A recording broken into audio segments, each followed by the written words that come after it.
Hi guys, அஸ்ஸலாமு அலைக்கும். Welcome to Rizwana life style. இன்றைக்கி நம்ம கிச்சனில் வந்து ஒரு மீன் குழம்பு ரெசிபி தான் பார்க்க போகிறோம்.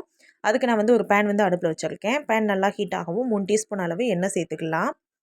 உங்ககிட்ட கடலெண்ணெய் நல்லெண்ணெய் இருந்துச்சுன்னா அதை சேர்த்துக்கோங்க. அந்த நல்லெண்ணெய் கடலெண்ணெய்க்கு இன்னும் டேஸ்ட்டு சூப்பராக இருக்கும் மீன் குழம்புக்கு. எண்ணெய் நல்லா சூடாகும். 1/4 டீஸ்பூன் கடுகு, 1/4 டீஸ்பூன் வெந்தயம் போட்டு நல்லா பொரிய விட்டுருங்க. அப்புறம் வந்து ஒரு 50 கிராம் சின்ன வெங்காயத்தை நீல வாக்கில் கட் பண்ணியிருக்கேன். அதையும் சேர்த்து நல்லா வதக்கிக்கலாம்.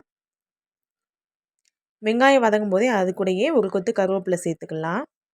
அதையும் 2 கிண்டிட்டு அது கூடயே 2 பச்சை மிளகா,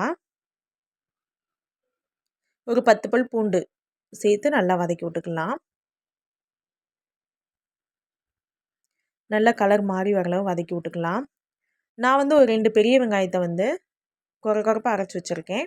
அதையும் வந்து இது கூடயே போட்டு பச்சை வாசனை போகிற அளவு வதக்கி விட்டுக்கலாம்.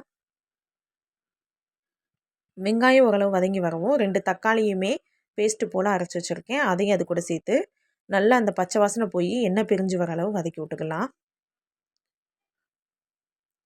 இப்போ பார்த்திங்கன்னா நல்லா எண்ணெய் பிரிஞ்சு வந்துருச்சு. பார்த்திங்கனாலே தெரியும், சூப்பராக எண்ணெய் பிரிஞ்சு வந்துருச்சு. இது கூடயே நான் வந்து 1 டீஸ்பூன் அளவு மிளகாத்தூள், ஒரு 1/4 டீஸ்பூன் அளவு மஞ்சள் தூள் சேர்த்துக்கிறேன்.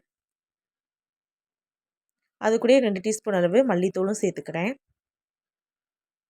சேர்த்துட்டு அதையும் நல்லா வதக்கி விட்டுக்கலாம். ஜீரகத்தூள் வந்து ஒரு 1/2 டீஸ்பூன் சேர்த்து நல்லா வதக்கி விட்டுக்கோங்க.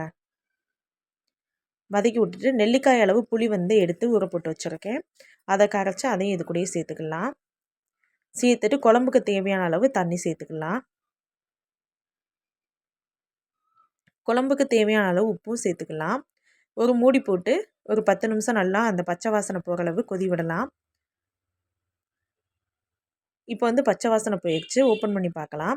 நான் இன்றைக்கி வந்து பார்த்திங்கன்னா மத்தி மீன் தான் எடுத்திருக்கேன். நீங்கள் எந்த மீனில் வேணாலும் இந்த மீன் குழம்பு செய்யலாம். டேஸ்ட்டு சூப்பராக இருக்கும். இப்போ அந்த மீனை ஃபுல்லாக அந்த குழம்புல வந்து சேர்த்துக்கலாம். சேர்த்துட்டு ஒரு மூடி போட்டு ஒரு 10 நிமிஷம் வந்து திரும்பியும் சிம்லேயே வச்சு கொதிக்க விடுங்க. நல்லா குழம்பு வந்து எண்ணெய் பிரிஞ்சு வரும்போது சூப்பராக இருக்கும். இப்போ ஓப்பன் பண்ணி பார்க்கலாம். பார்த்திங்கன்னா தெரியும், சூப்பராக எண்ணெய் பிரிஞ்சு வந்துடுச்சு. இதுக்கு மேலே வந்து கொத்தமல்லி தழை சேர்த்து அப்படியே சர்வ் பண்ணால் சூப்பராக இருக்கும். நீங்களும் இது போல் ட்ரை பண்ணி பார்த்துட்டு எப்படி வந்துச்சுன்னு சொல்லிட்டு கமெண்ட் பாக்ஸில் கமெண்ட் பண்ணுங்கள். நம்ம சேனலை ஃபஸ்ட் டைம் பார்த்தீங்கன்னா சப்ஸ்கிரைப் பண்ணுங்கள், லைக் பண்ணுங்கள், ஷேர் பண்ணுங்கள். பக்கத்தில் இருக்க பெல் ஐக்கானை கிளிக் பண்ணி வச்சுக்கோங்க. அப்போ தான் நான் போடுற வீடியோ நோட்டிஃபிகேஷன் வரும்.